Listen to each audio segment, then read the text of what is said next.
Welcome everyone to the Island Life podcast, where we journey onto the island of discovery to relive some of the best and worst moments of Survivor. My name is Will, an experienced Survivor fan, 48 seasons deep, and I will be your guide. And joining us on this special two-person adventure is our rising Survivor fan with 13 seasons under her belt, and Hello. welcome to the show. How you doing? I'm doing fabulous. Having a great time. Great 2 episodes where I'm just like, "What is going on and what are people doing?" But pretty good. Excellent. Yes, we're now essentially halfway through um Survivor China now. With these two episodes, episode 6 and 7, we are at the merge. They merged in episode 7. So I do have a lot of thoughts, and I'm curious what your thoughts are going to be on the direction that's heading. But before we get into everything, let's break some ice. So I think what's a good question here is what's a moment you'd want to share where you've had instant regret, like immediately you realized mistakes have been made, because that's how I think PG and Jamie felt after between the previous episode with their challenge throw and then the next episode where things kind of fell apart. Well, life has a lot of ups and downs with regrets here, right, and left, but I'm gonna make a funny one. One of my favorite things to do is going to all you can eat sushi. And every time I go there with plans, it is an Olympic sport for me where I am fasting and I'm going there ready to eat. And every time I'm just having a great time.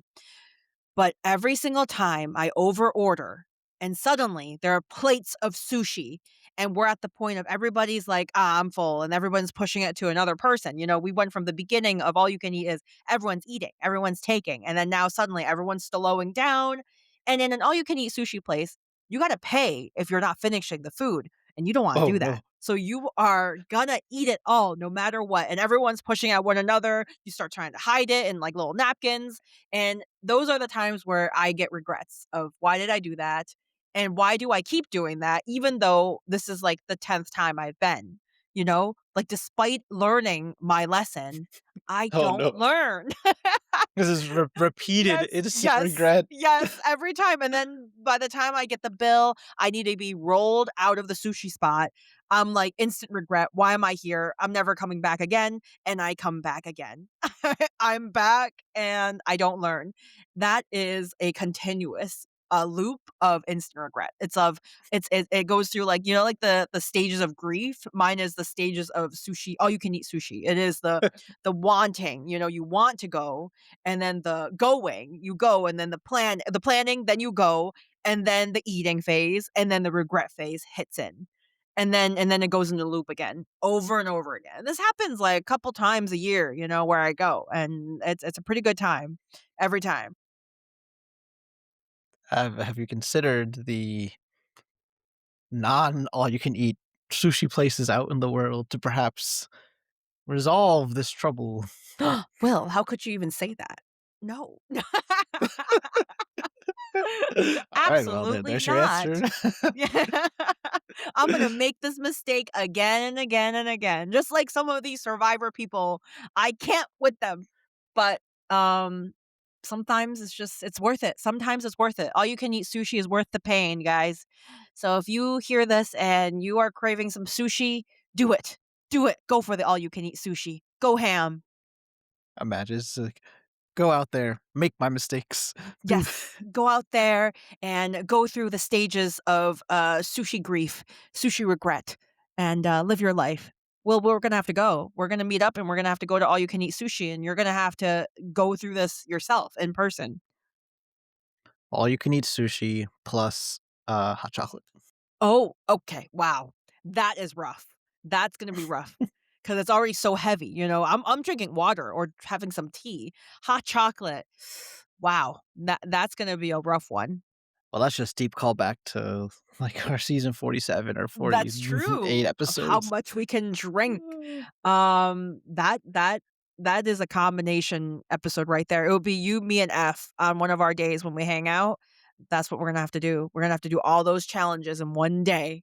We're gonna in the morning, we're going for, the drinks, our drink of choices, a whole gallon of it in 30 minutes, and then for dinner, we're gonna go for all you can eat sushi.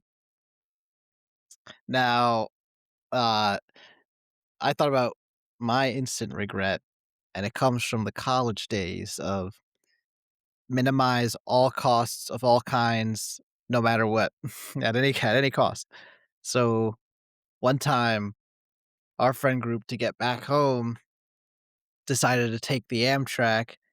Normally, that's fine, but take it at the cheapest time possible, which meant 3 AM. But that's fine because we have the skills necessary to pull all-nighters, therefore, we can stay up for this. It's the winter, it'll be freezing cold, but it's all good, it's fine, we'll be on the train. Unfortunately, that was, like, the worst train ride ever. Like, first, like, we're exhausted for staying that late, we have to pay, like, regular taxi, I think, to get there. Um, and then the actual doors of the train car was defective, and Oh, so the cold no. air got in, and literally the windows were freezing up. It was, like, below freezing, like, in the car is belt. We had to cuddle for warmth. It was a That disaster. that is one story. You guys got very close that night, physically and mentally, and I love that. All Did I your need to know scar, like, itch a little bit? Like, did you feel your scar twitch? Harry Potter? No, if we were in the story, we just all would've died that day. It would be terrible. Story would've ended prematurely. Yeah, well, speaking of constant regrets, I feel like there's always, like, some sort of reoccurring travel regret you get, where, like, when you're planning it, it sounds great in that moment, but during that time when it happens, you're like, "Why did I do that?" Like, kinda taking like, for an example, taking a red-eye flight. I did it for the first time this year, never doing it again. At that moment, it was smart, it's like, "Oh, sleep through the flight, get out, it's the morning time, that's perfect, I didn't lose a day. I didn't lose anything." No, not a good idea, don't do it. I don't care. Don't do it. It's bad. Or like when you try to get in early on a trip or something, because it's cheaper. You're like, start early, get in early, but it's like, well, hotels don't let you check in until like 2 p.m. So it's like, ugh, then you're just lugging your luggage and all that stuff. It's like sometimes you need like a notes app to write down things to not do in the future. So you remind future you to not do that ever again. Cause I tend to forget that, as you can see about my sushi thing. I have a notes app of things to like, don't do that. Don't do this, one of them being no red eye flights for me. Oh, yeah, travelogue. That's a great idea. I've always been suggested to do it, never done it. But by by your logic then, do you have any forgiveness and understanding in your heart for PG and Jamie then? Because you admit, red eye flight seems good in the moment.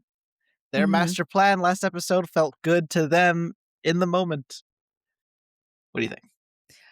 I think last episode we talked about how I get it, like math-wise, it makes so much sense, but I wouldn't have done it if I was playing because there's so much risk involved.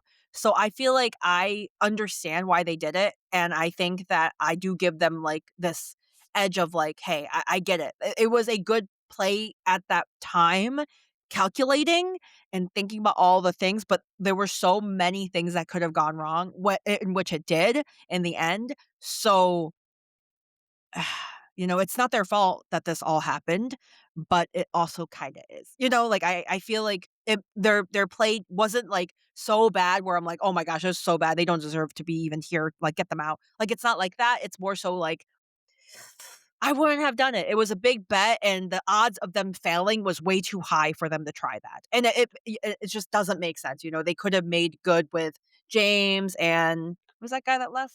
I forgot their name. Poor Aaron, swap Air screwed out of our memory. Yes, Aaron. I'm sorry. Aaron, buddy. Yes.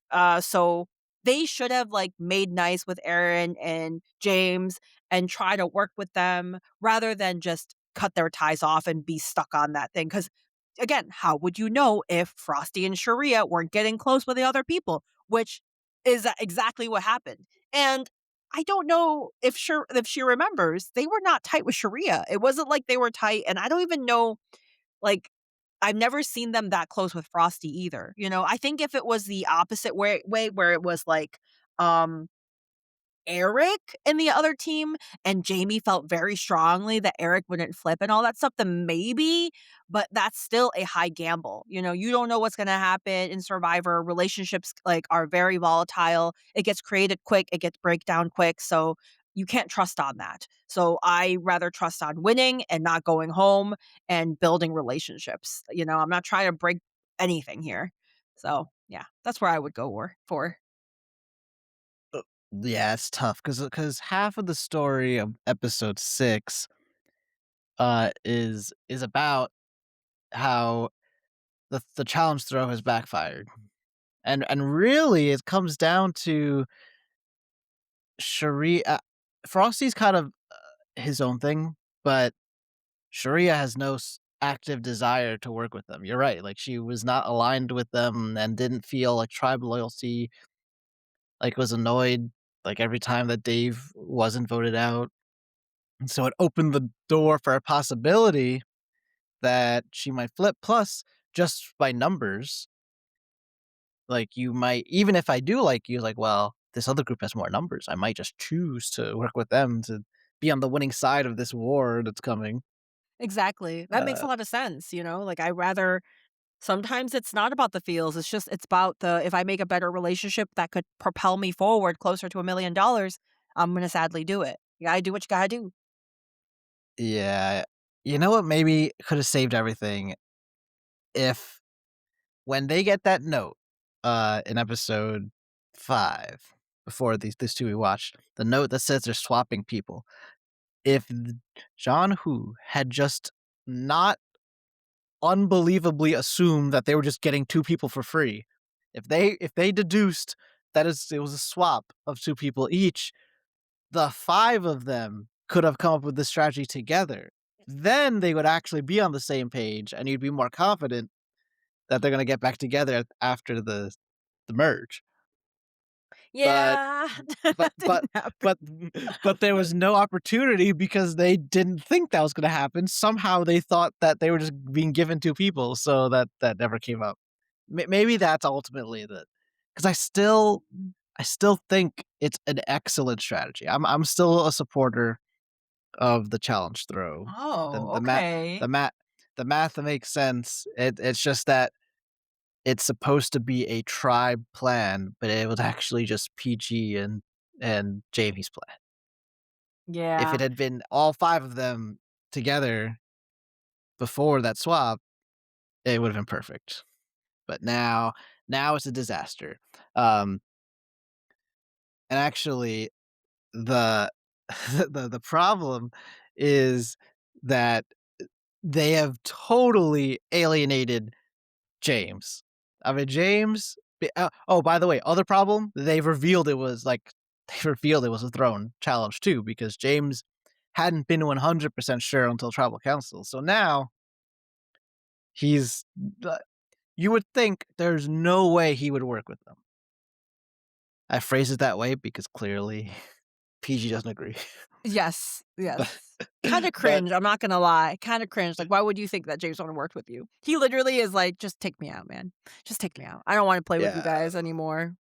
and now because James survives and can tell that story to everybody, now you may have alienated everybody against you. So like dire straits for Jamie and PG at that point, and technically Eric, even though it wasn't his fault necessarily. But Now, uh, as, like, a player from the opposite side now, Will, if you were there, do you respect PG for being able to play tactically like that? Or would you be like, "Why would you throw the game for that?" Or do you find it scary that she's thinking like that? You know, like, how would you see as an outsider, again like, if you were on the other team and you see this, like, outside in, do you find that PG is like, "Hey, I like someone that wants to win like that. That's really cool, very admirable. I wanna work with that person," or like, "Wow, if she could work like that, that's scary. That's too much. That's too strong, too good. I don't wanna work with them." Oh, no, that's definitely a this person has their head in the game.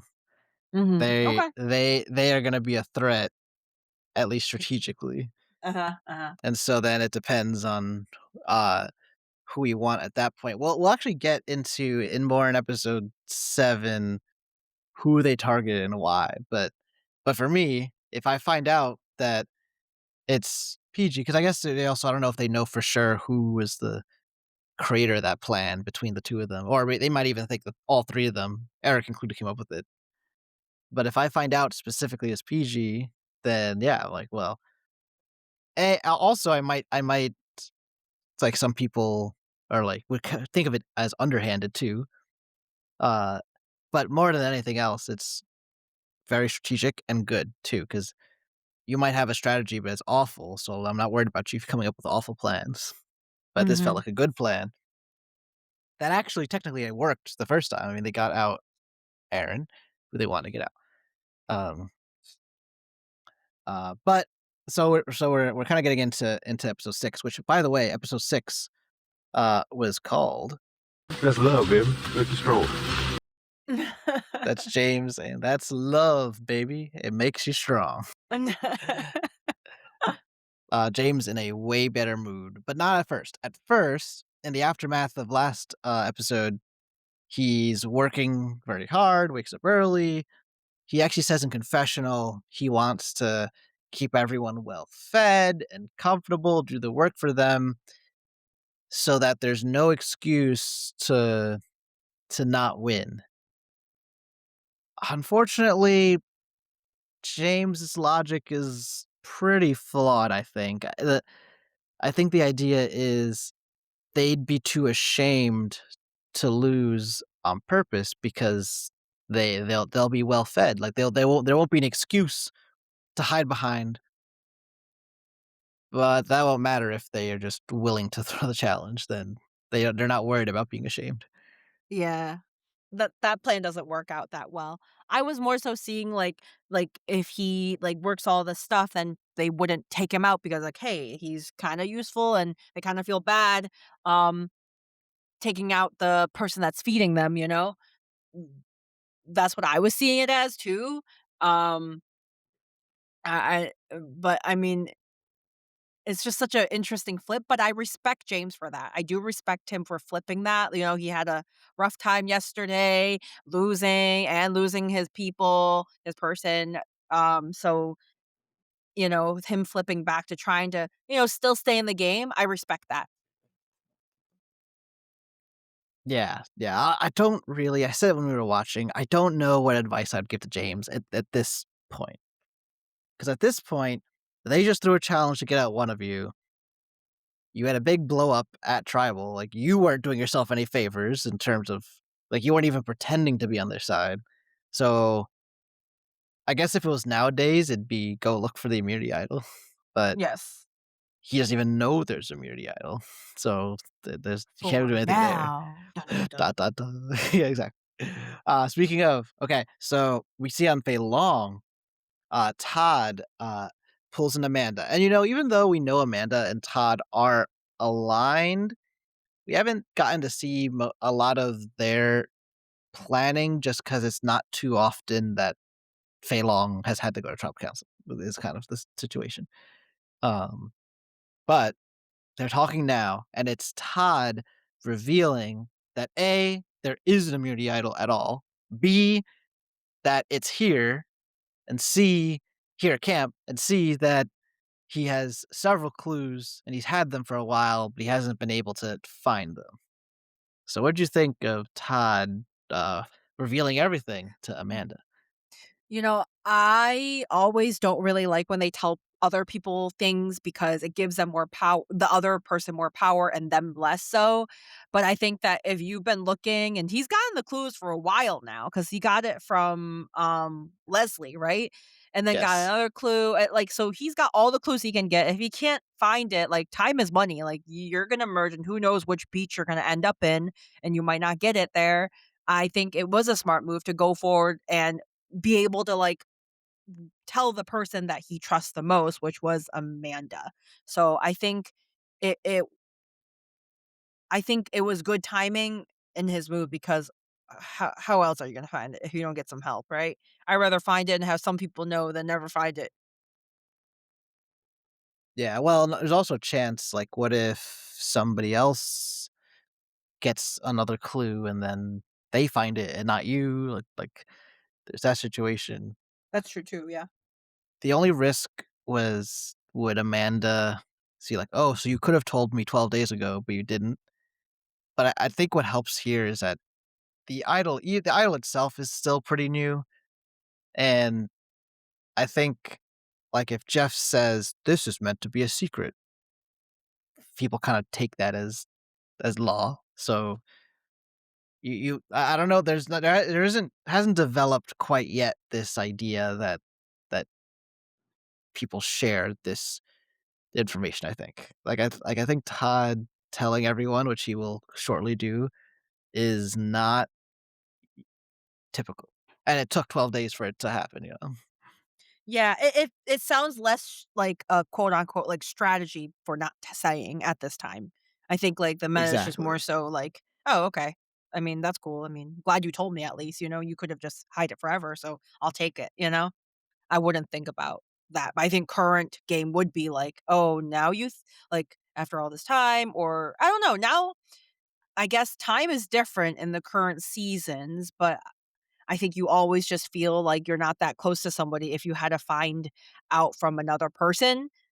So that would be hard too. But I think Todd telling Amanda this, his number one, is the smartest move. And Amanda not telling someone else, like such as John Robert, who thinks he's working with Todd so much, secondhandly from Amanda, it changes things. Yeah, he then also tells Denise and also tells Courtney, because what he wants to happen is he wants their tribe to win the reward challenge that's about to happen, and therefore get to kidnap someone. He wants to kidnap James and then have James give him another clue. He wants all those things to happen. So he tells us in confessional that he tells Courtney and Denise to really get them to try hard in the reward challenge. It's just funny. And I guess, like, the more people you tell, the less I like it, but it's not even the idol yet, it's just the clue, and he's doing I mean, it's a little I guess he's telling us, the audience, that he was worried they wouldn't try hard enough then in the challenge.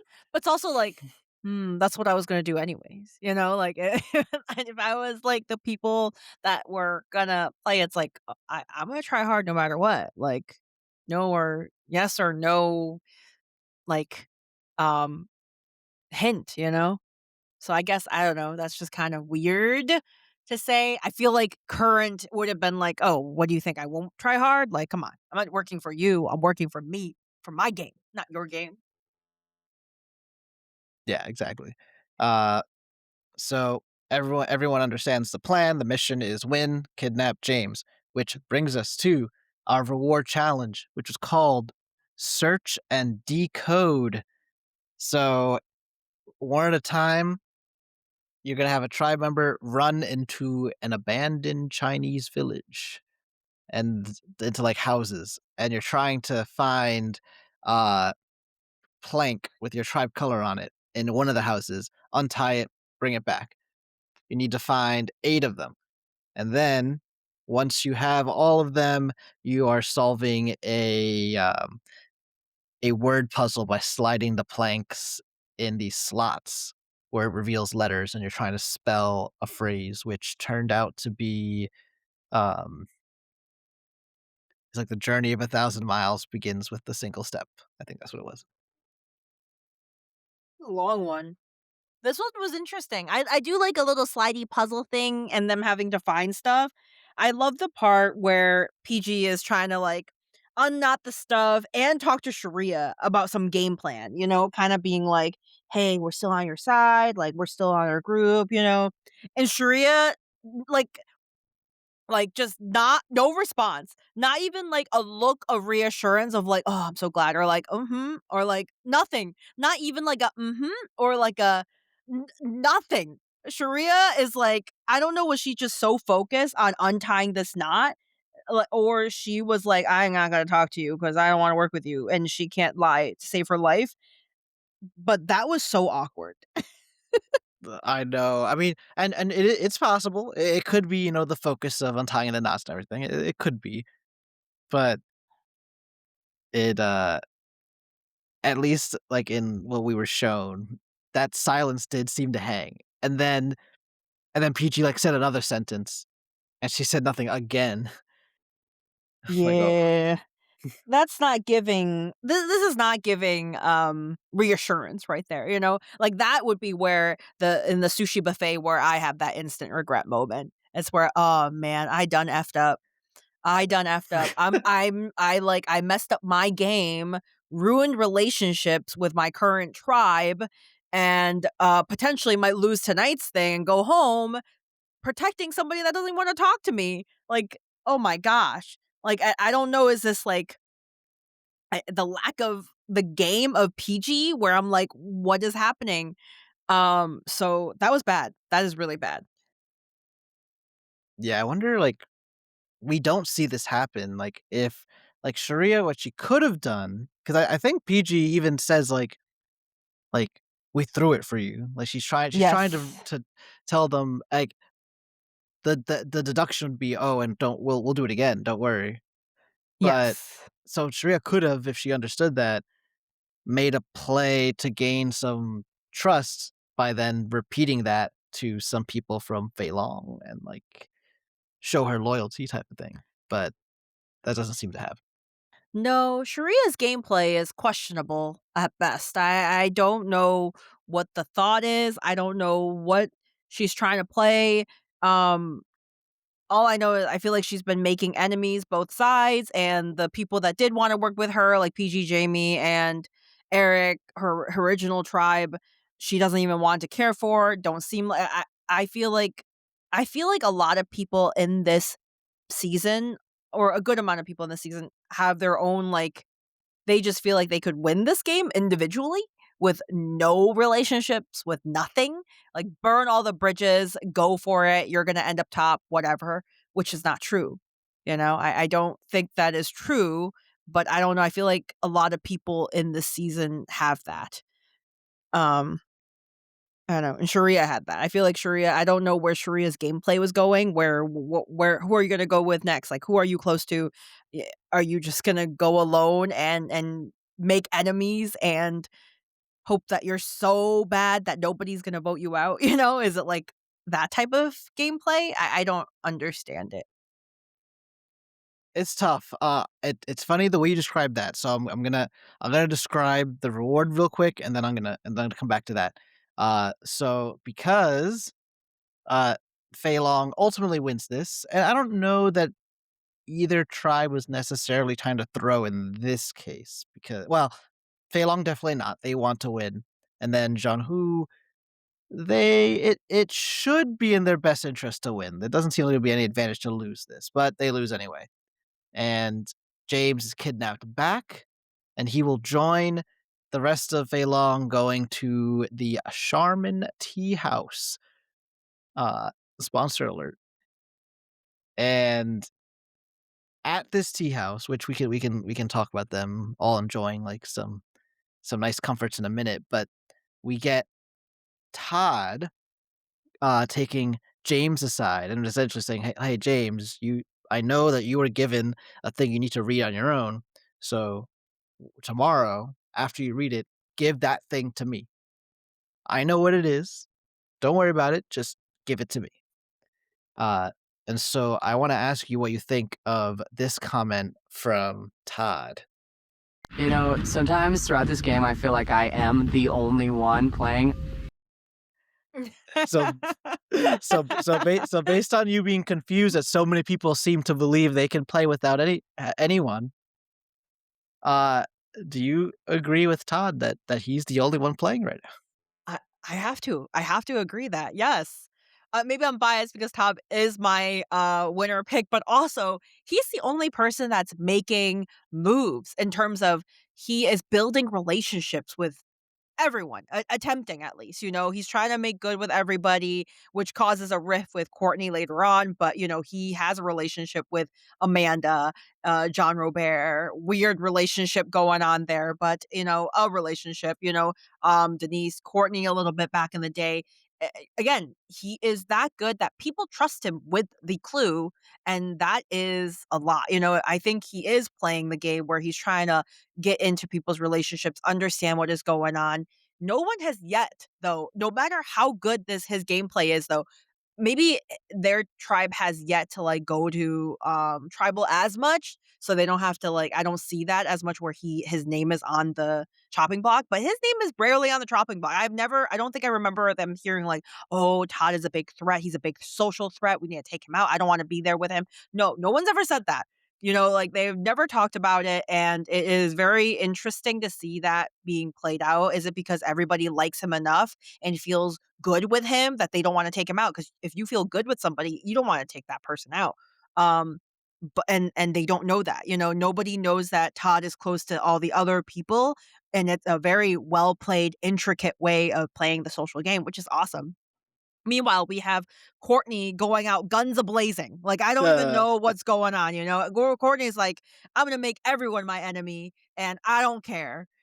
Denise, I think, is good in terms of, like, she is very well, like, liked by everybody, and we got that Denise James moment, but still, and then we got PG, who just doesn't know how to read the room, doesn't understand, and wants to stay with her original tribe, and, I feel like that's it. Amanda's got Todd, but I feel like everyone's got just, like, maybe one person, but that's it, versus you really see Todd, making these little webs of trust, little webs of, "I'm working with you," little webs of, "Oh, I'm working with this person," kinda thing. So I do see it. How about you? Do you see that? Or, like, do you see someone better than Todd at this time? I don't know that anyone it's like so far, who has proposed strategy? Like, who's led conversations? Todd has. Amanda has too, because we see in these 2 episodes, especially, like Amanda and Todd kind of work together, and Amanda proposed her own ideas. So I'll include Amanda in that. Uh, Peachy and Jamie, yes, because they came up with this whole throwing the challenge thing. So I think they're the active players, and I include John Robert. John Robert actually does talk strategy a lot, but unlike everyone else we talked about, he actually has no allies to actually like execute strategies with, and yet he still tells them to people. So it's actually the worst of both worlds for John Robert because like no one's working with them, but he's also telling other people his plan. So it's actually a disaster for John Robert. But I think he's trying to. Um, Denise, Eric, and Frosty and Courtney, I have not seen them actively come up with a strategy other than stick with my people and or vote out someone I don't like. They'll seem to be all I'm seeing from them. I think it's a little strong to fully buy into what Todd's saying. I don't know that it's fair that he's the only one playing the game. It's a legitimate strategy to not actively lead votes so that you won't be a target. The thing is, you pointed out, even if you think that Todd and Amanda have been a force in deciding who goes home, they're not getting any targets from it though. So that is kind of the best of both worlds. That is, I am doing things and also not being a target. I mean, that's a dream. Yeah, I think out of all of them, he is pulling the most weight, so I do agree with what he said, for sure. Um, And he's bold enough to, because on paper, I don't know that I agree with how he did this. He To guarantee that he gets the next idol clue, he just straight up goes to James and tells him to do it. I mean, there's a timeline where someone doesn't like being told what to do, and they just, like, give it to somebody else for spite. Like, that feels like a dangerous thing, but it works out. Another thing that works out for Todd.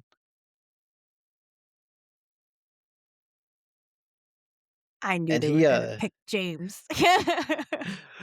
well, you need both. You need to pick James, and then you need James to give you the clue, or at least someone Yes, who would show that's you the clue, true. which right now is, I guess, like, if he had given it to Denise, Denise probably still shows it to Todd, which, that's credit to all of them being aligned, at least on paper. Um, It just all fell into his hand, like, into, like, Todd's hand, it's crazy. I just, like you would think that James would give it to someone else, but it ends up being Todd. So I feel like that's why you just kinda respect that social game even more. yeah, so the actual reward itself at this Charmin tea house, they all they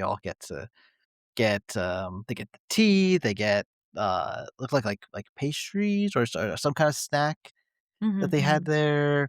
They got to, like, lay down, they got baths with shampoo and everything. We do get more problematic Jean Robert sightings. Um, Oh, yeah. That was weird. Getting close, making people very uncomfortable, AKA Courtney, and a naked James. yeah, so this feels like a bit of a double standard where where everyone, rightfully so, is uncomfortable with John Robert, everything about him. But then the edit shows, like Amanda, and I think even, like, Denise, like, quite happy that, that James is just showering right in front of them. Yeah, they're very like and even Courtney, it's like, "Hey, you got it, flaunt it," or whatever, like, it's just more so it is, like it's kind of interesting. But it's, like, one of those things where when you don't like somebody, anything they do just annoys you. That's John Robert since day 2.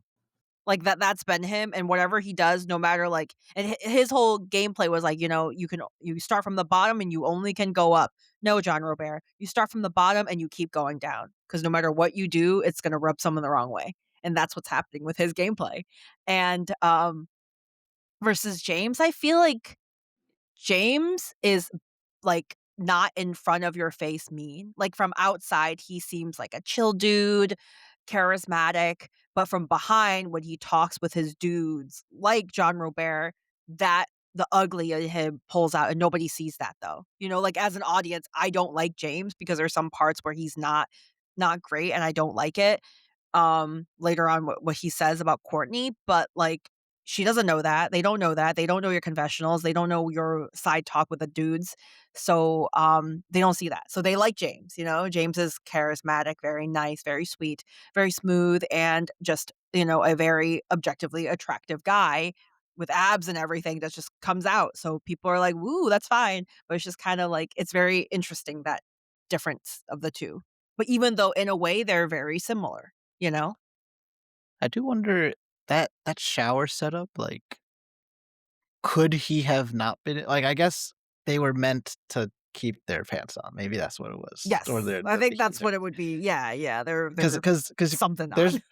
there have been like, shower rewards, because it's a very obvious, like, oh, you actually get to shower now, and they've had it, like, imagine it's just like a single big rectangle with, like, frosted glass, and it's just Yeah. like you inside there. They've had that before. Then they do, like, also, like, problematic 2000s camera shots of whoever is showering, which is usually one of the women. But in that situation, you're just gonna see them through the glass, like frosted glass, or just silhouettes. So, like, no, none of the people there get to see anything. In this case, yeah, I guess just James was very comfortable. So, uh, we Mhm. we get that. Um, After all of this, we do see PG starting to doubt the plan. Mistakes have been made. mainly because Sherea didn't reciprocate anything. So now Yeah. they've totally flipped. They must win the challenge. They're like, we have to win immunity now, which is funny That's because such a like change. I know that, and I think there's even well, no, it wouldn't have been of James because he comes back at the challenge. But it's just crazy that now they need to like the other tribe actually could have taken the attitude that they're gonna throw, and then it could have like that's not what happened, but that could have it would have been crazy. Um, but yeah, what happens after all that reward? James does give it to Todd, the clue, and finally with this, it's I think it's the fourth clue. Now Todd thinks he knows. He thinks it's and I'm surprised and maybe you noticed but weren't fully confident. He thinks it's the big square plaque that's on top of the archway. There's like a bat symbol on it. And there's actually been many camera zoom ins on that, like every episode. Oh my goodness, I did oh my gosh, that's crazy. I noticed the zoom in, but I didn't even think that the immunity idol was there. Like, I get it now, they're like, it's right in front of you, but man, that's crazy. I actually I was worried. I thought about even like recording the episode somehow and then like cutting that out because I thought it'd be too obvious. But you know what? No, Credit not credit to the obvious enough. editors that got them. Not uh, obvious enough. so the problem, you said it, it's in plain sight. So this is a little tricky to get. I mean, on the bright side, no one else is gonna know it's an idol, but so I think it all happened so fast. But I think what was supposed to go down here is that Amanda, so she's on this plan too.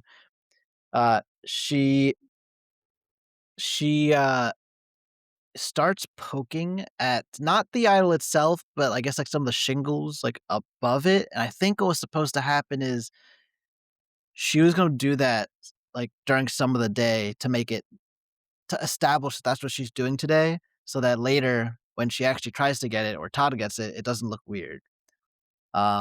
But unfortunately, I think Todd wants to get this done now, so he also comes over and he starts just like very clearly like trying to reach and grab on it. So now there's two of them there, kind of making a scene. And then Frosty, oh innocent little Frosty, is like, "Oh, you're trying to do something? I'll come help. With my parkour skills, I'm just gonna climb up this and start ripping things down." uh, and in the end, the little plaque does fall on the ground, and I think it falls like as it's falling, you can see there's writing on it. So Frosty does notice this, like, "Oh, what's that?" and goes to pick it up. And so Amanda like quickly like just puts her foot on it to like prevent Frosty from taking it. So now Frosty's like very confused, like, What's up?" And yeah, they have no choice but now include Frosty and when they go look at it later. It's just awkward. It's awkward because, like, you're just trying to, like, hide away from something, and then this guy just comes in, it's like, "Oh, let me help you out," and I don't think it went across his mind that they were trying to get the idol, he's just simply like, "Oh, let me I got you guys, no problem." Meanwhile, they're just like, "Red alert, red alert, red alert." Yeah, this feels like they bungled this somehow because we'll see James basically do the same thing later and with no problem, like almost no difficulty. Uh, but yeah, they so now um Todd has the idol temporarily. He does kind of he basically I think he tells Frosty like if you tell anybody, I'll kill you. He was kind of extreme about it, but Poor uh. Frosty. But well, no, I think good Frosty. I mean, now I he's been guess. adopted into this. I mean, as far as he knows, he's part of this three-person alliance now between Amanda, Todd, and himself. You would think, you would think, but also you can't trust that, You can't. You can't rely on that. That's the hard part with Frosty is, like, it seems like he picked a side, even though he's like, "Oh, I'm in the middle," but he picks the side of the numbers, but the numbers aren't always gonna work with you, you know? Like, you may live for the next 2, maybe 2 or 3, tribals, but you're next after it. So do you wanna work on trying to flip, changing it up, or do you wanna go with the majority, but then you lose? In the end, you're not gonna be the final one, but, I just it's like, which one do you go with, you know? I don't know. But anyways, I guess, like, it was cool that Frosty, like, it was a good time, good place, good time for him. Um, but still, it doesn't put you in that much of an advantage though, you know? I don't think so. I still think Frosty's gonna go, like, next or next. He's done. After PG, he's gonna go. Or whatever, after PG, Eric, then he's gonna go. It's like it's just math. It's just bam, bam, bam, done. Yeah, but temporarily, I mean, he's happy, and it seems good. Um, and a new plan gets developed. So here's the plan now. So Todd, who has the idol, hands that idol to James. So this ownership has been transferred, and he says, "All you gotta do now is throw your challenge, which your tribe might be doing anyway. They're gonna vote for you, obviously. You use my idol. Get out, Jamie." Is who they say. Uh, hey, another plan where the math checks out. So what did you think of this? The latest throwing the challenge plan.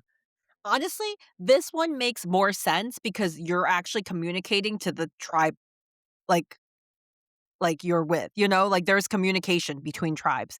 With PG's plan, PG Jamie plan, there is no communication within her tribe, which is like, so Eric was in the dark, but also no discussion with Sherea and Frosty. So it was a two-person discussion to make like a decision for everyone. Versus in this one, everyone was on board. Everyone's like, "You gotta win. We gotta win today. We gotta win today. We gotta win." And also, the person in the other tribe, James, is known to will knows that. Hey, one, I know I have the idol. Now I know where the idol is in the other place, and then I also like my tribe is with me. We're strong, and I am okay. So that checks out everything that you're worried about it. All the things that could fail on it still works. In the end of the day, it will still work.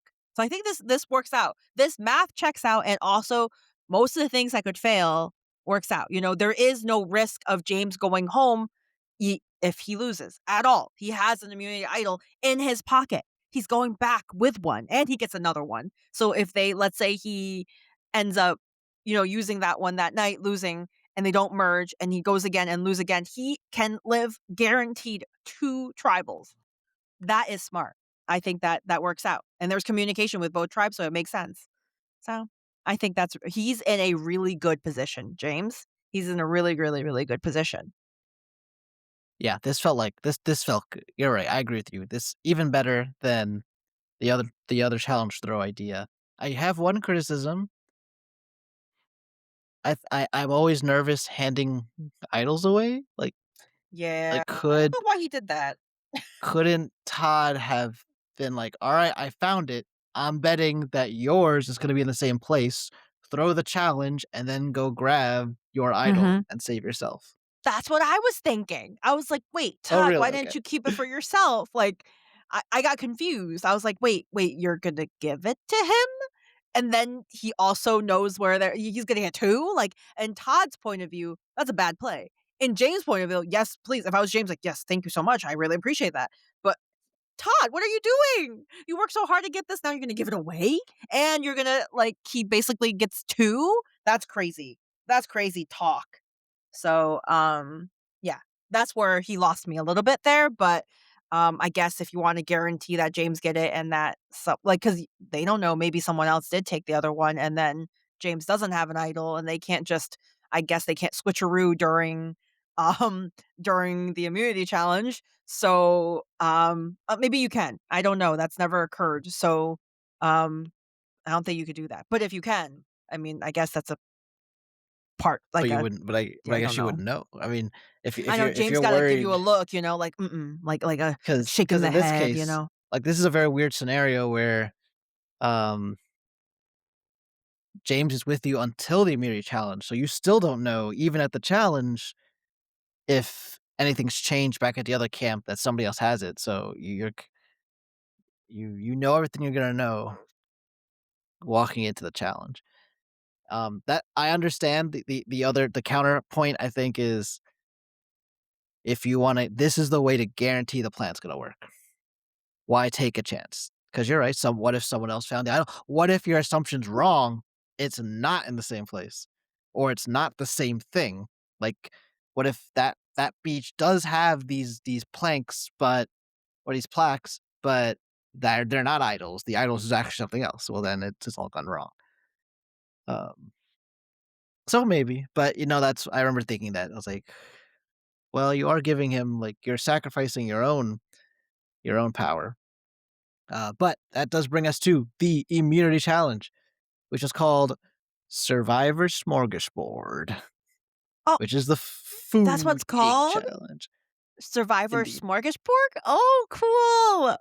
Yeah, actually the all the food I mean, essentially it's the food eating challenges or sometimes called the gross food eating challenge, not by Survivor, but by the fans. Um, and then it gets various different names throughout the seasons. So this is a classic challenge. The only twist is that Jeff never for the most part, he's not claiming this is all gross food. I mean, he makes a couple comments. I mean, because usually he's really playing up that this is gonna be hard to eat. He doesn't do it as much here. Mhm. It's supposed to be, just and I think it even says, like, traditional Chinese dishes. And so so very simple, you gotta finish your food, first, and you win a point. First to 4 wins. Uh, the main thing on this challenge is that, remember, Fei Long wants to win and they want John Hu to lose, whether and James is gonna help them lose by throwing. Unfortunately, one of these foods items was bloop, which is like uh is it like chicken like I think the fetus fertilized chicken or or duck is balut. Um, but I believe I'm looking at it right now. Actually, I was looking it up because from my understanding, I thought balut is more Filipino, Vietnamese food, rather than a Chinese food, you know? So I did look it up because I was curious for myself, and I Mhm. think that, we all wanna learn, and it looks like per Google, again, don't quote me on this, guys, balut is not traditional Chinese. Its origins are thought to be in China, but is mostly strongly associated with Filipino culture, where it was introduced by Chinese traders. So there is a similar dish called, Mao Dan exist in China. The Filipino version of balut is considered a distant delicacy that's been actually it's developed locally. So, balut is more Filipino than it is Chinese. So, I'm just saying, I'm not Survivor, you might have to, check it out a little bit, when you say traditional, but, I'm just saying. But I know balut is a very, polarizing food, I feel like, because it looks scary to some people, and I don't know how it tastes because I personally never tried it. I feel like so that one was tough. That was actually it was on Denise and James that had to do it, and James who's, like, trying to lose, not eat, and it had to be that one where Denise could not eat it, like, at all. She was strong, but then she was spitting it out and, she just couldn't do it. And it's a tough watch on that, seeing her I struggle know, and like then that. James I like thinking at least in headcanon, this is the continuation of the Denise and James romance where James is like, "Alright, I'll protect you." He's like, "I'll Yes. do it," and then he just eats it immediately, no problem. Even what he had spit up as part of him trying to lose on purpose, he ate that too. Yeah. Oh god. But no. I don't I think what takes me out isn't the balut part, is the part that they spit it out, try to eat, spit it out, try to eat, and I'm like, "Oh god, that would gross me out more." Um but I do like, that's what I was thinking too, and James was like, "I got this, Denise." It's like a double meaning of, like, "It's okay. I'll just win this one. It's fine. It's fine. I tried, and if you can't do it, it's fine." It's also like, "Denise, I got you, girl. I got you. I know you've been trying. I get it." and you could just see Denise, like, not being able to do it. There is no, like, malice of, like, "Oh, I don't want my team to win, so I'm gonna throw it." It's more so she physically can't, and it's hard. It is hard. So, I feel for her, and, it was just kind of that moment of James versus Denise. It's like any food out of any food too. Like, out of any food, I felt like the balut one was the hardest one for, out of all the food that they ate. Yeah, because they had, I think, chicken hearts, Yeah, chicken they hearts. had eels, Oh, eel, I could have done that. I just talked about sushi. Eel, easy. I'll eat that up. they had, like, little turtles, like, maybe, like, baby turtles. The turtle one, I don't know if I could do that one either. That one would be hard. I don't know. That one to me would be hard. I don't know. Yeah, But the that's easiest definitely, one, like the centennial egg. Oh, so easy. So easy. I eat that as a kid in my kanji. Oh, I would be smiling. I would be like, "Num, num, num, give it to me." And it's funny because I think Jeff is like, it's not the like, he kinda, like, primed it as if it's, like, not that great, and I'm like, "Jeff, come on, stop it. It's delicious. It's delicious, Jeff." yeah, and that was Frosty versus Eric, and they both had no problem. I mean, they both were great eating it. I think most of the food eating challenges is, like, Survivor wouldn't poison me, so I'm gonna go for it. It's not gonna be because it's a lot of it's mind over matter, but then some of it, like the balut with the feathers, like, that's also just That's it's rough. just hard. That is rough. But I think balut The with feathers is easier than the bugs they do in the current seasons, like the giant bugs that are still moving. Oh, oh gosh, that makes me so unwell. Like, that makes me physically sick when they have that. Like, during the, food auction and sometimes, like or like, oh, "Oh, yeah. finish this and you get like, this amount of money," or whatever. I am always so not well when they do that, when they do the bug ones. Oh. But, the last part of the challenge or not the challenge, of the episode is gonna be so because, uh, Denise can't do it and Eric defeats Frosty, it's actually John Who that wins, sending Fei Long to tribal council, where on paper it seems like it would be Sherea or Frosty, but Todd and Amanda have decided to keep Frosty for now. Therefore, it's gonna be Sherea. It turns out Courtney is not on board. Courtney feels like she actually likes Sherea and has reached her breaking point of John Robert not being eliminated. And even though at first she agrees, like in the big group, eventually it actually it's in a scene where Todd and Amanda and Denise are all talking to Frosty to probably to make sure like you good work for voting for Sharia, right? And that's when Courtney decides to bring up like, or it could be Jean Robert.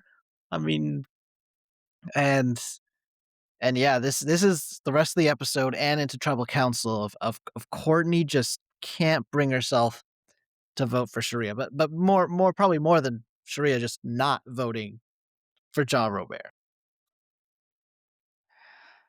Oh, yeah.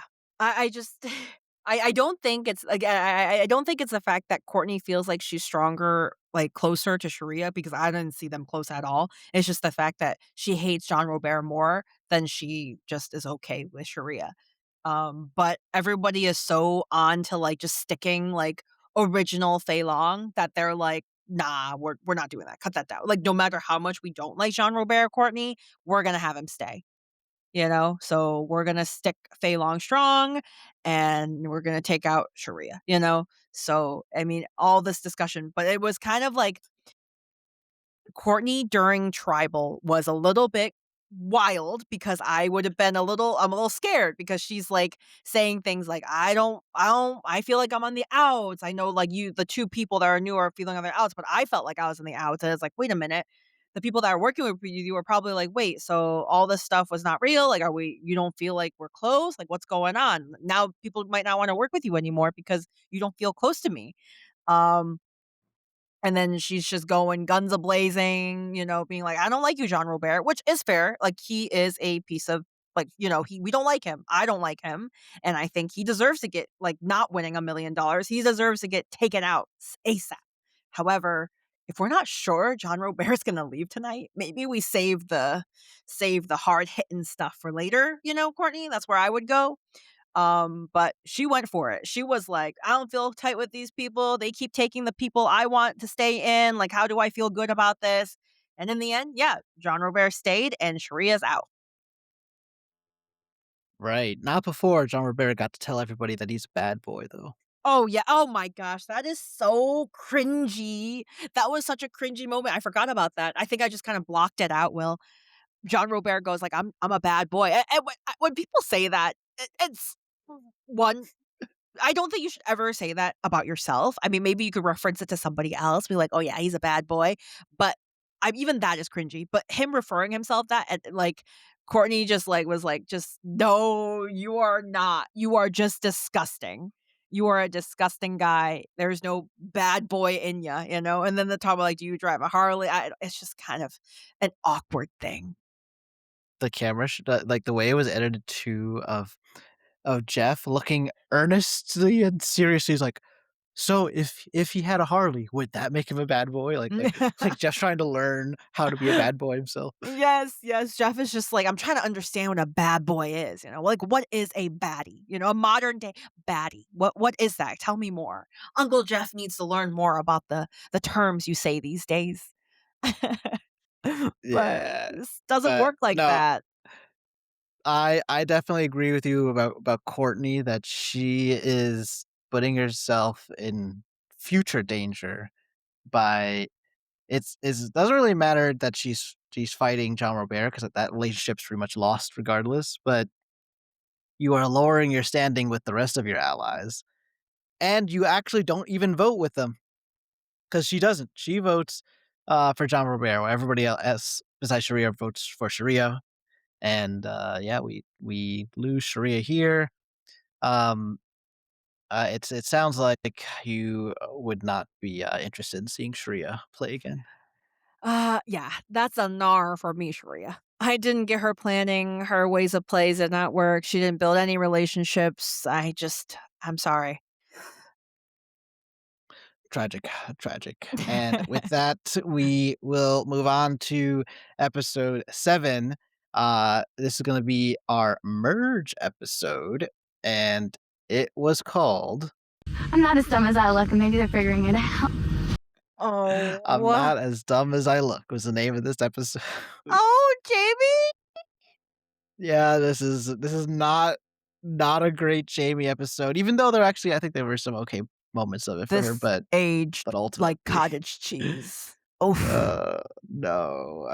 Okay, so here's a series of events. So post tribal, there is still great tension between Courtney, John Robert, and actually everybody else.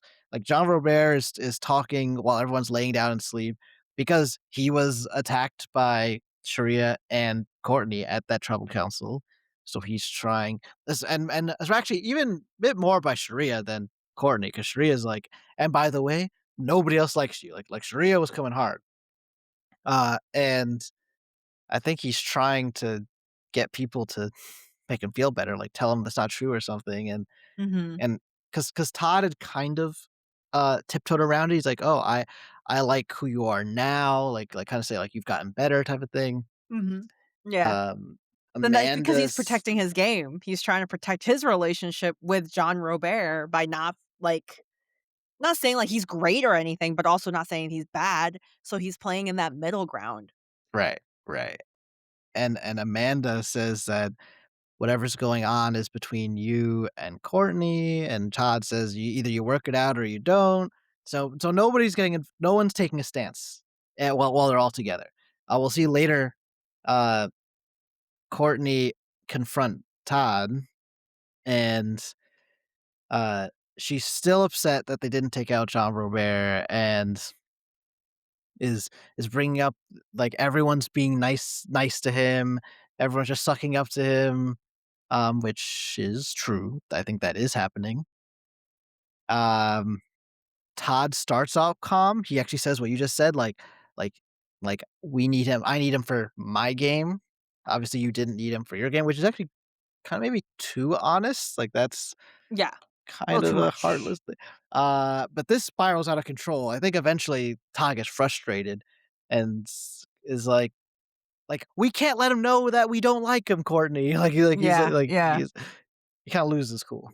Yeah, I think I think he's just frustrated that he is the only person playing this, it feels and, like, Courtney, like, come on, Courtney, like, we're back here, we gotta work together, maybe like, because I feel like current seasons, it's like, no matter who you vote out, you maybe not happy about it, but you don't really show it like that, you know? You don't try to make more drama because, like, in the end of the day, you could be the one voted out, so it's like you remain calm, cool, collected when you come back from tribal.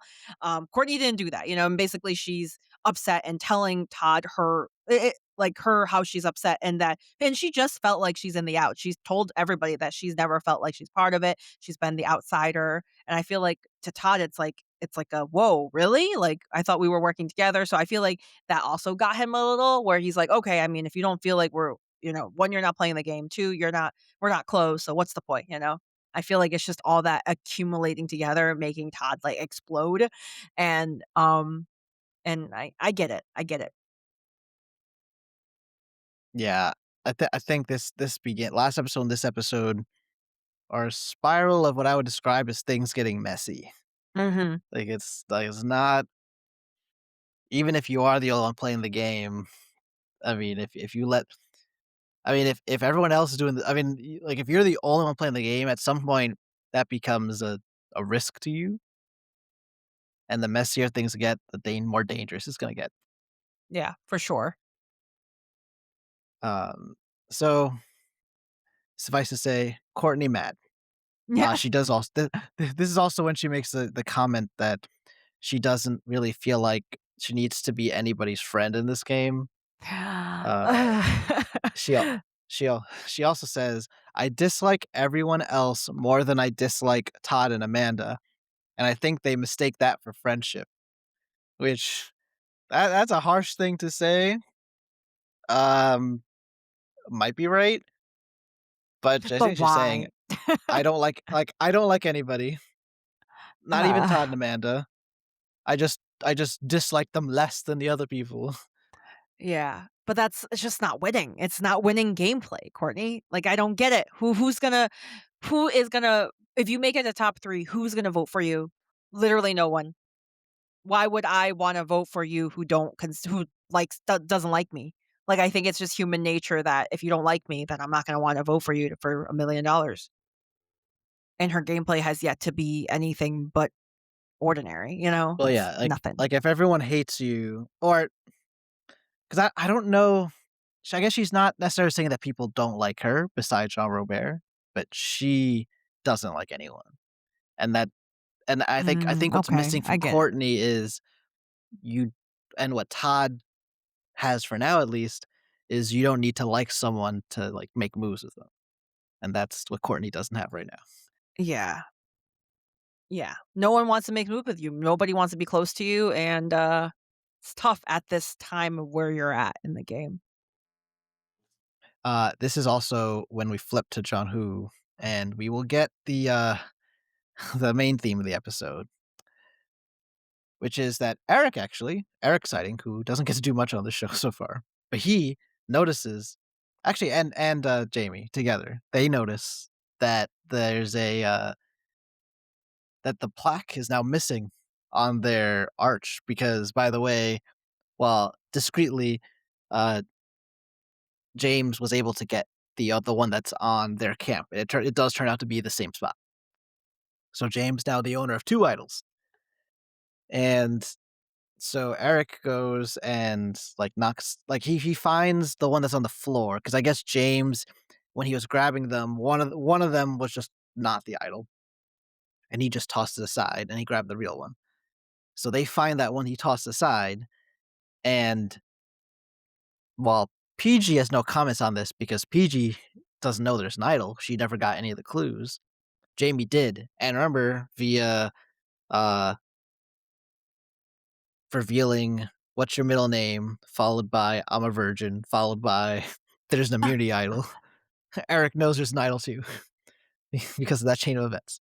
So Jamie and Eric put the pieces together and think, well, what if this is or this type of thing is the idol? Let's go check his bag. So Jamie goes through James's bag and discovers both of the idols, which remember these are because of the way these idols are. I mean, they're big.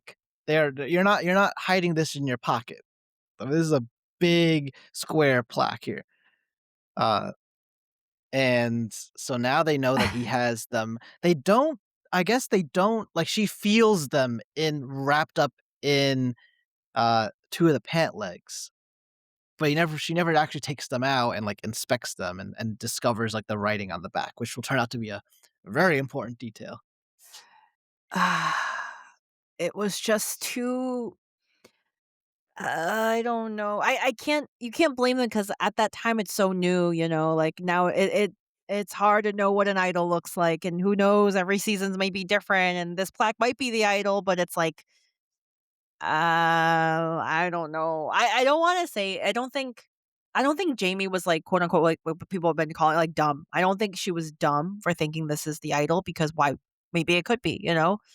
I think it but it's just awkward, and then, like, you see James trying to find the plaque, and they're like, kinda, like, making fun, like, think one of these people, like, thought that they got the idol, and they're gonna use it, and, like, kinda, like, laughing to himself about it, and that's mean. That's mean, I didn't like that, and, it was a tough it's a tough watch at this time, it's a tougher watch when Jamie uses it. Yeah, I mean, she's as close to being right as possible. I mean, it's Yes. the same thing. It's just not doesn't have the writing on the back. Ugh. I mean, even today, I mean, idols don't look like that, so you would not think this is an idol. No, no, not at all. Just tough, tough watch on that. Ugh. Um, but with all that in mind, they all go to what they think is their next challenge, but it's a merge. Drop your buffs, and so Ah! they they all are together, and they are going to be given a big feast. But before they go to that feast, Jeff warns them: this game never stops. This is like a D&D moment where the DM says something and you just kinda like, "Okay, okay, okay," and then you just, like, forget about it for a moment, you're like, "Okay, that's an inspirational quote right there, Jeff, I love that." Yeah, there is some fun quotes while they're all at the feast. So this is not just a feast, but it's like a whole like performance. It's because you got dancers and you got not fireworks, firecrackers, contortionists are here. Um, Pretty cool. so let's yeah, we so here's our quote. So we have Jamie is excited that she has a hidden immunity idol, so that's unfortunate. Uh John Robert does mention like he thought about what Jeff said, but that he was also excited to be eating and he just wanted to get to the first course. Uh and Amanda, she says, the first thing I thought when we merged was, who are we going to pick off next? So Amanda's head stays in the game. Mhm, mhm. Uh, but what made me laugh the most was this from Courtney. Boo challenges. Yay feast. Yay, feast. Courtney, very happy to not have a challenge and instead have the feast, which I mean, I'm sure everybody's happy to, but that's just a really funny way to put it. Yeah, and it's just, again, everybody's kinda like, "Eh, whatever," and I forgot about it too. I'm not gonna lie, I kinda was like, is there gonna be, like, plaques for them to read about the history of this island or something, or what's happening, or are they gonna have a play that's being shown? They have to remember the characters, um, but I didn't, it wasn't like I paid attention or anything. I mean, when you're eating, when you're hungry and you're eating, it's like the last thing you're looking at is, like, trying to pay attention and study up for something you don't even know you're studying. It's like a pop quiz. Yes, and that is so that's what happens. After all this performance feast, they're back. They are at their camp. They're, painting the flag, coming up with the name, which by the way ended up being in English, Black Fighting Wind. Um, in Chinese, Hey, hey, Dafeng. hey, hey, Da Feng. There you go. Mhm. I love that. Um, I love, the play on, black, and then they were like, "Oh, but then James," but then they were I think Frosty was like, "And I was on yellow for a while," and, like, it was just like, "Oh my gosh, I didn't even think about that." I didn't even think about that, and after being fresh out of Cook Island, I'm like, where are we in this? Are we, like, pre or post Cook Island here? What's going on?" yeah, no, after they avoided that in season 13, Cook Islands, they end up doing it in this 2 seasons later. Oh, Especially because you could've just flipped, you could've just, changed nothing other than make the other tribe the yellow tribe, it would've been fine, but, yeah. oh well. Uh, so yeah, Jeff comes walking up, and they're like, "Wait, who's that?" "Oh, it's Jeff," which this is usually a horrible thing if Jeff's at camp. Usually something horrible's happened. Um, but actually, he says he has a gift, and the gift is not cookies, not pizza, it's the immunity necklace. And it's actually gonna be a memory challenge. So this challenge is called Feast Memory, probably because no one wanted to give it a cool name. But is it? But it's just questions about that whole performance that they gave, and if you get it wrong, you're out. Um, you did pretty well. I was pausing after some of the questions, um, I and tried. Yeah, I feel like I'm not gonna lie though, I feel like the questions weren't too bad. It wasn't like this girl, what kind of earring was she wearing? It was like what was she wearing in her feet, which is like this was a pretty big dance where I would assume you probably look at the feet. Maybe you don't. I don't know. But I think the questions were pretty reasonable. I think if maybe I'm wrong. Maybe you'll do a pop quiz when we hang out. You're like, all right, after dinner, the waiter came in. How many times exactly? And then I'll be like, But I feel like the questions weren't too bad. And if it was in there, I feel like I wouldn't do too bad on it. What do you think? Do you think you would be good at this one, Will? I think I'd be good. I mean, the first one was Firecrackers. how many times did they light the firecrackers, which is 3 times. Uh, the centerpiece, the only thing with that, it was asking, what was in the middle of the table, um, maybe unfair advantage if you happen to be sitting right in front of it compared to at the end. That's true. Um, but you probably saw it still. And then the the pole,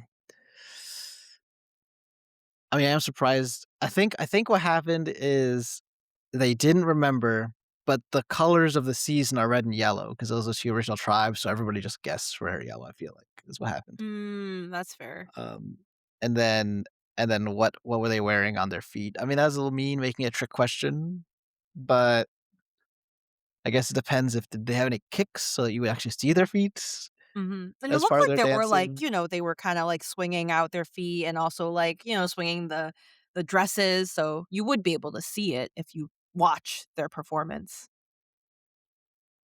Yeah. I'm optimistic. I think I could have done this. I mean, if they had this would have kept going if they both got it right or both got it wrong. So eventually, the question would get too hard, I'm sure. Um, and out of all that, it is Frosty that gets all the questions right and is our first individual immunity winner. Honestly, shocking because he was saying how bad memory he is, but hey, I love that for you, Frosty.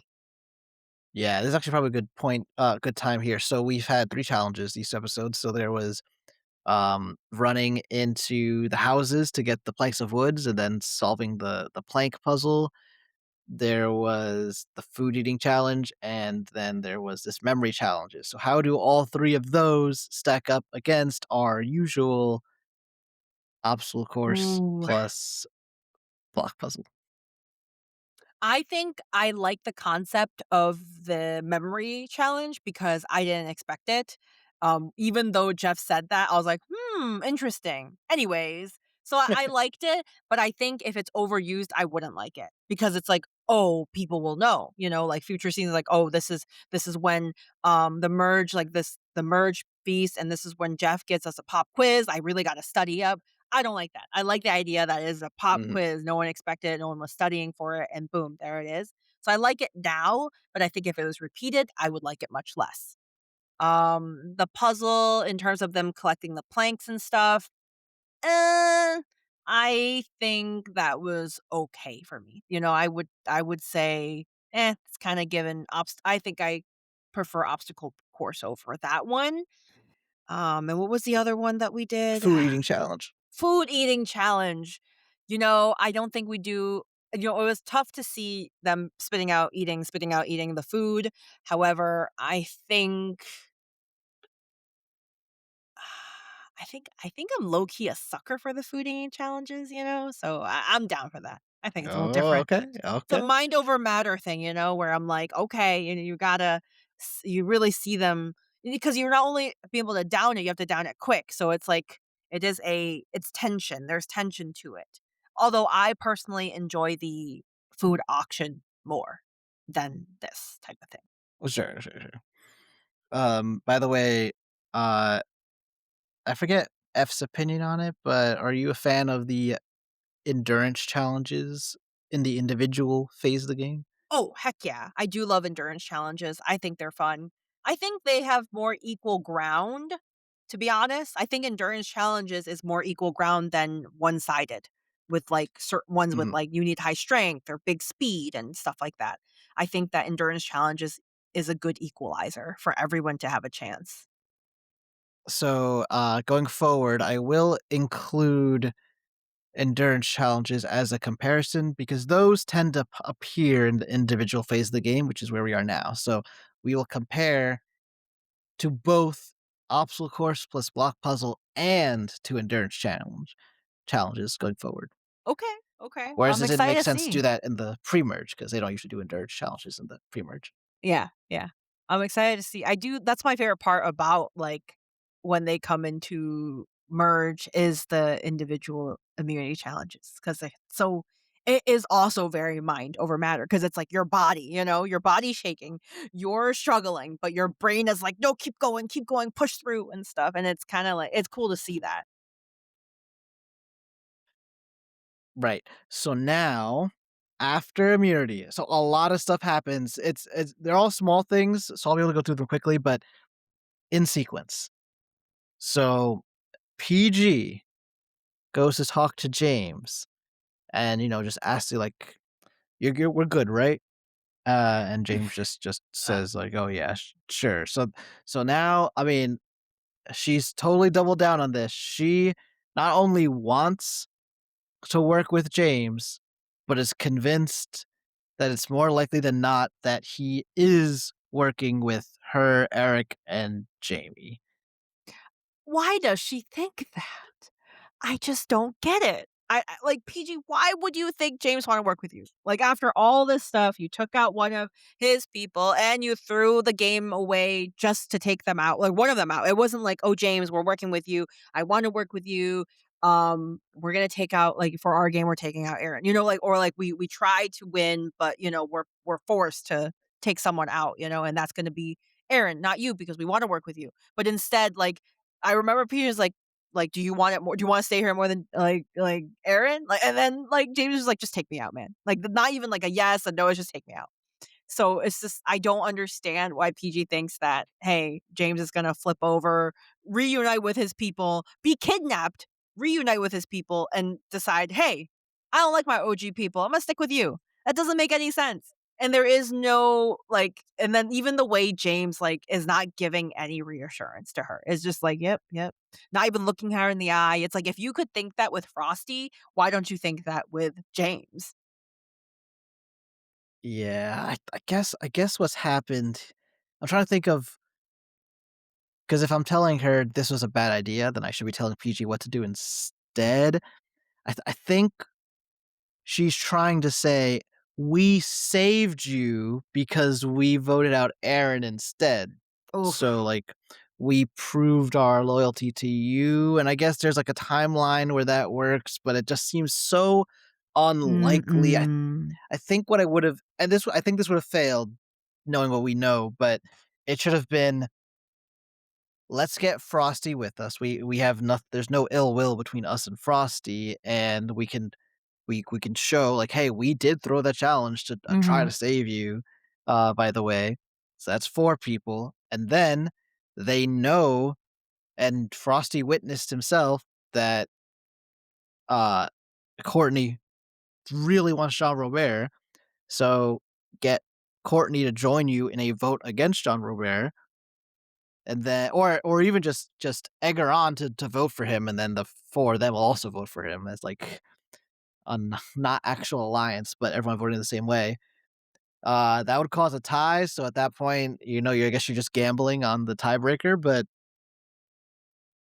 that's probably better than what they actually went with, 'cause, Mm. Mm-mm. now unbeknownst to them, Frosty feels like he's in with Amanda and Todd, so I mean, all scenarios I think were doomed, but yeah, not great.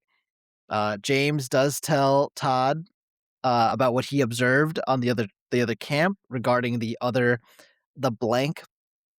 plank piece of wood being gone now, so he thinks that somebody took it as if it's an idol, Mhm. and, Mhm. they're, like, laughing about it. Ugh, terrible, terrible, terrible. You just feel so bad about it. And then they also, they kinda have this talk about, like, how, like, "Oh, what happened with Courtney? Why take John Robert out?" And, I think it was this time where James, like, called Courtney a skinny bee, I wanna say it because of our podcast here, but that's what he said, and it's kinda like, "Wow, that's really bad. That's really bad that you said that." And, like, that's one of the examples where he's not as nice as what people think he is, I feel like a lot of people might give that response, but if he said it out loud to everybody, that is, like, no, that's not cool at all. Um, Well, yeah, and he's saying that not as an enemy of Courtney, but just as, like, his usual vocabulary is how it comes yes. across to me. Like, if Jean Robert said that, I would think, like, because he hates Courtney and just is saying Yeah. that, so it's a little different, and it's because they 'cause they're filling him in on what happened at the last tribal council, so he's because all of them are getting fed up with Courtney, Mhm. and, like, and I think Amanda says something like, "Her problem is she keeps becoming friends with the people who can't stay here." Yeah, yeah, and then she's like, "It's not my fault." It's Yeah, wait, which is I which is like, yeah, it's interesting. it's just so I mean, you could tell that they don't like each other either. Like, Amanda doesn't like her, and, she doesn't like Amanda. I mean, she doesn't like anybody, really. And then I don't just so I don't forget about that part of that awkward interaction with Todd and John Robert, where John Oh, Robert is basically like, "If I get taken out, I'm not gonna blame Amanda. It's all you. It's on you. But I'm going home. You are not getting my vote, and I will be the most aggressive jury group of jury ever. You ain't winning nothing." And I give credit to Todd staying very calm, cool, collected. It's like, yeah, yeah, yeah. I don't know what's happening in Todd's brain at this time. If it was me, I'd be like, this guy is wacko. And yeah, I'm not taking you home because I'm not gonna taking you out because if you were with me in the jury, nobody's gonna want to be with you. Like no one's gonna vote for you. So actually I think it's best for Todd's game to have John Robert in the squad still and be in the final 3, or the final 2. Are we doing final 3 or 2 right now? I actually don't know. Final 2 or uh, 3. well, as an audience member, you wouldn't know, Okay, okay. but, As an audience member, I know. uh, Okay, it at this point in history, most of the time, it's been Final 2. okay. If So I would be like, I wanna take John Robert as my final 2 because I'm gonna get all the votes. Like, nobody's gonna want someone like John Robert, but it was just so awkward because I've never seen a threat that heavy by somebody. He literally is just looking at you in the eye and be like, "If I'm out, I don't blame anybody but you. I don't care if it's someone else orchestrating Yeah? it, but you didn't protect me, you're done. You're out." And that is crazy aggressive. that. What are your thoughts about that, Will, when you watched that, like, in the first Well, time and or now? he didn't it's not just that, he's saying, "And I'm gonna lobby as hard as I can to make you Mhm. lose." Like, which what he means is, if I'm at Ponderosa, I'm gonna tell all the other jury members while I'm there why you should lose. So That that I is mean, just that's a big threat. yeah, that is. Um, That's scary because it is a big thing. They have all the time in the world behind camera, no cameras on, and this guy could just say anything. but at the end of the day, it's and I mean, it's an empty threat, not because he doesn't mean it, but because I think Todd's 100% right. Like, who's gonna like? Why would anyone like take what you say as that's the gospel, regardless? You know what? That's fair. That's fair. But as a strategy in of itself, I think I think it's good on paper, but like history's shown that that strategy rarely succeeds. Oh, really? Because it's I think who'd we see this do? Oh, in Cook Islands, it was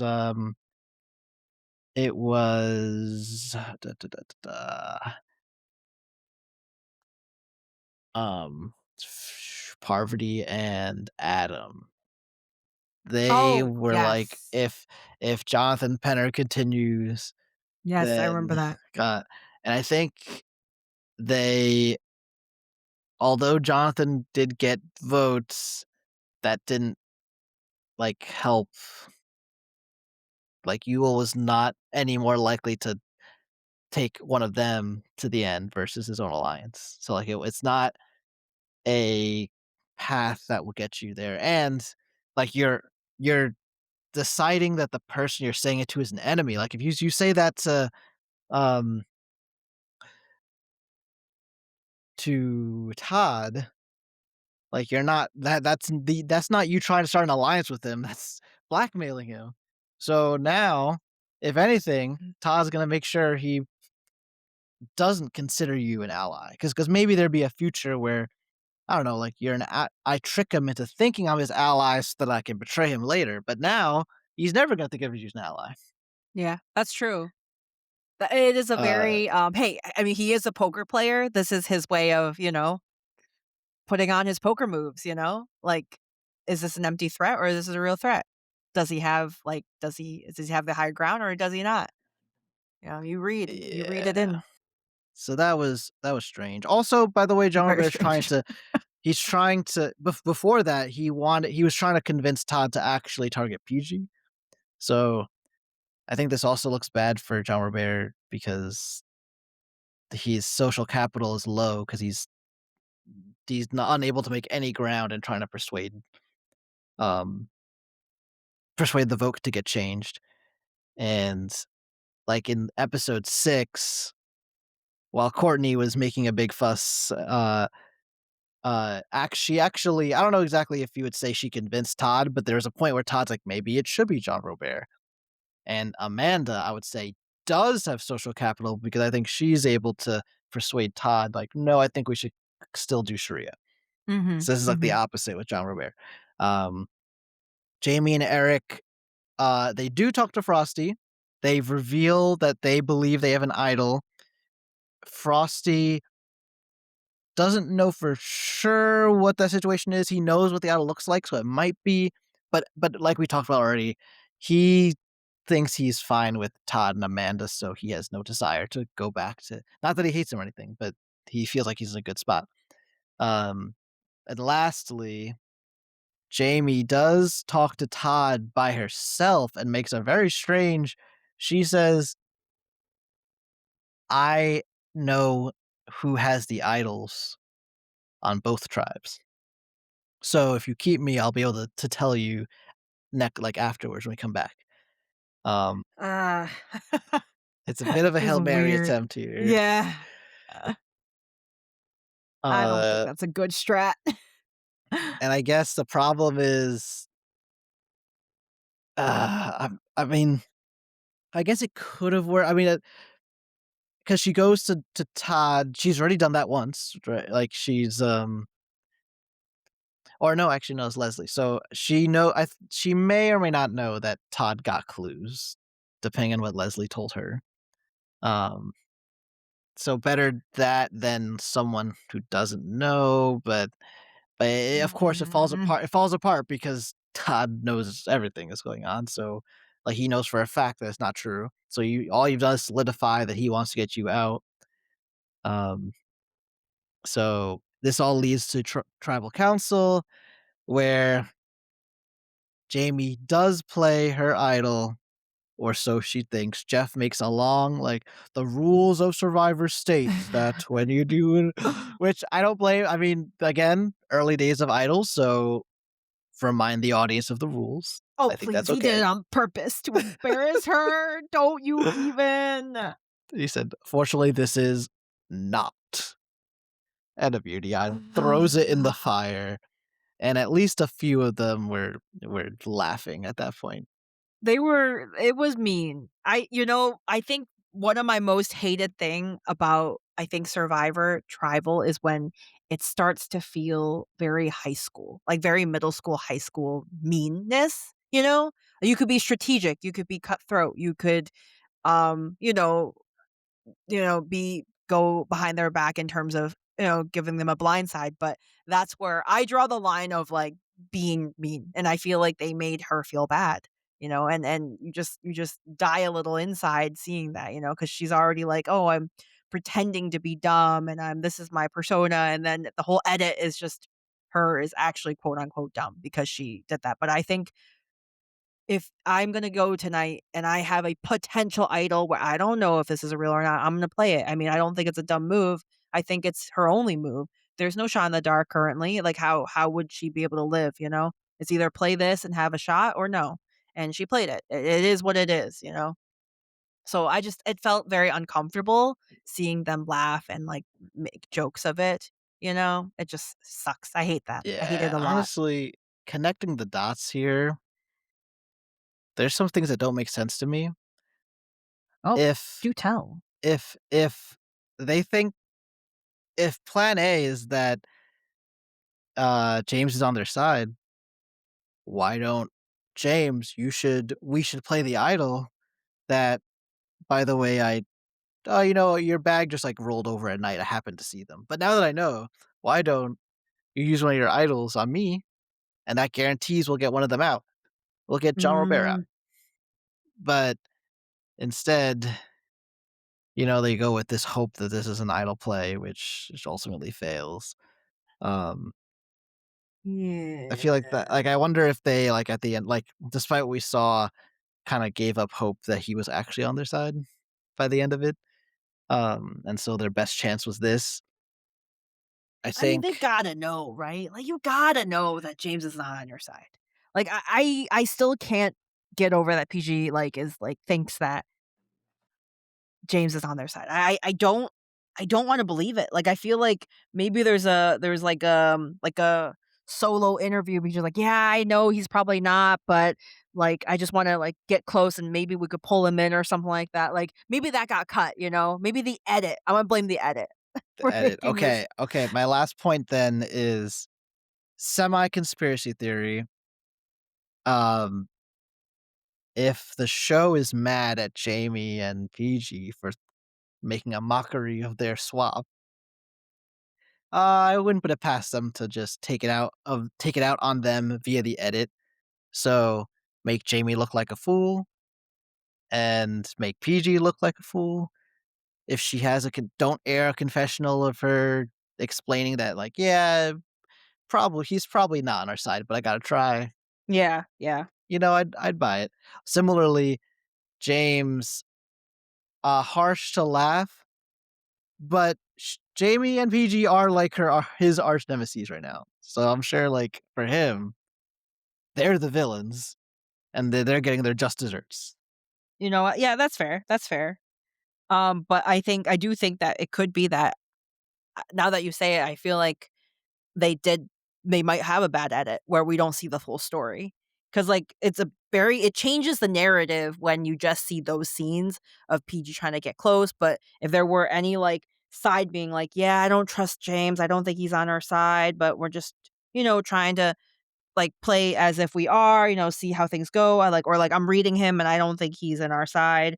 I just could tell, and then, like, that's different, and you respect that gameplay a lot more than just be like, "Oh, what's going on, PG?" So, really makes you think about how like, it is very, like, heavy on the edits on what the editors wanna do for you, you know? Do you have a good edit or a bad edit? Indeed, indeed. So we lose Jamie. First of all, do you want to see Jamie again? Ooh, let me think about this. Honestly, no. I mean, she was very sweet, but I didn't find her having too much play besides, like, her throwing out the challenge. So, if I was that harsh on Bert, I will have to be harsh on her. So, nar. Very well. And second order of business, unfortunately, you have lost Oh, I forgot about one that. of your winner picks. Alright. This leaves you only with Todd. Will you be Oh. sticking with Todd for the next 2 episodes? Oh, heck yeah. I'm not gonna stay with anyone else. Todd, you better stay strong. We'll see how long Todd's claim of being the only one playing I can keep up. know. I hope more people start playing because I fear, like, if Todd makes it to final 2 or final 3, like, it's gonna be a sure win for him. Unless, like, John Robert, like, successfully, like, just brands him out, or it's John Robert or him, and him in the top 2, and of course, it's a easy, easy, easy thing. It's gonna be easily gonna be Todd. It's gonna be so easy. Why are we even watching the show anymore? Doesn't part of you want John Robert to make the end? Oh, heck no. And then you want well, no, hear me out, and then you get to see every juror just get there Oh god, and no. give their speech to him. Well, that is terrible, and why would you even put that in the universe? No, kidding. I didn't say win, but Ah, imagine Courtney mm, on the jury, oh and my she gets to god. say what she needs to say to Uh-huh. John Robert. That would be okay, I see what you're saying. Yeah, yeah, that would be pretty cool. I thought you meant, like, they all vote for him to win. I'm gonna be like, "What happened? Like, did No, he, no, like, save the village, that nearby village on fire, and then everyone's like, 'Alright, you deserve to win'?"